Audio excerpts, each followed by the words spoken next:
സാറേ ഈ കൂർക്കമ്പലി എന്തുകൊണ്ടാണ് വരണേ? ഓക്കെ. കൂർക്കമ്പലി എന്ന് പറഞ്ഞാൽ നമ്മുടെ മൂക്ക് തൊട്ട് തൊണ്ട വരെ, അതായത് മൂക്കിൻ്റെ പുറകിലുള്ള നേസോഫാരിങ്സ്, അതിൻ്റെ താഴെ ഓറോഫാരിങ്സ്. അപ്പോൾ അത് തൊണ്ടയുടെ തന്നെ പല ഭാഗങ്ങളാണ്. അതിൽ ഏതെങ്കിലും ഒരു ഭാഗത്ത് ഭാഗികമായ തടസ്സം വരുമ്പോഴാണ് നമുക്ക് കൂർക്കമ്പലി ഉണ്ടാകുന്നത്. ഈ ഭാഗികമായ തടസ്സം എന്ന് പറയുമ്പോൾ നമുക്കത് പോളിപ്പ് ദശയാവാം, അഡിനോയിഡ് ദശയാവാം, പാലത്തിൻ്റെ വളവാവാം.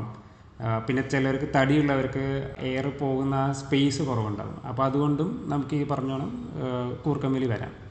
ഇതിനെന്തെങ്കിലും ട്രീറ്റ്മെന്റ് ഉണ്ടോ? അപ്പം ട്രീറ്റ്മെൻ്റ് ഉണ്ട്. ട്രീറ്റ്മെൻറ്റ് നമുക്ക് ആദ്യം തന്നെ എവിടെയാണ് തടസ്സം എന്നുള്ളത് മനസ്സിലാക്കണം. അപ്പോൾ നമുക്കത് മൂക്കിലാണോ തൊണ്ടയിലാണോ എന്നുള്ളത് ആദ്യം തന്നെ നമ്മൾ എൻഡോസ്കോപ്പി ചെയ്ത് നമ്മളത് മനസ്സിലാക്കും. അതിനുശേഷം നമ്മളത് നീക്കം ചെയ്യാനുള്ള സർജറികൾ നമ്മൾ ചെയ്യും. പക്ഷേ ഒട്ടുമിക്ക ഈ കൂർക്കമ്പലി ഉള്ളവർക്കും കുറച്ച് തടിയുള്ള ഒബീസായിട്ടുള്ള പേഷ്യൻസ് ആയിരിക്കും. അപ്പോൾ അവരോട് ആദ്യം തന്നെ നമ്മൾ വെയിറ്റ് റിഡക്ഷനും പിന്നെ ഡയറ്ററി മോഡിഫിക്കേഷൻസ് ഒക്കെയാണ് നമ്മൾ ആദ്യം പറയുക. ചിലർക്കൊക്കെ നമുക്ക് ഈ സ്പേസ്, ഈ എയർവേ സ്പേസ് കൂട്ടാനായിട്ടുള്ള സർജറികളും നമ്മൾ ചെയ്യാറുണ്ട്.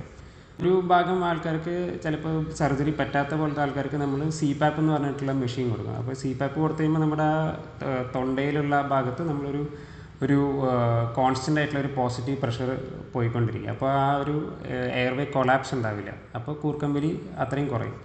ഇതിനും മോശമായിട്ടുള്ളൊരു കണ്ടീഷനാണ് ഈ OSA, ഈ ഒബ്സ്ട്രക്റ്റീവ് സ്ലീപ്പ് ആപ്നിയ എന്നൊക്കെ പറയുന്നത്.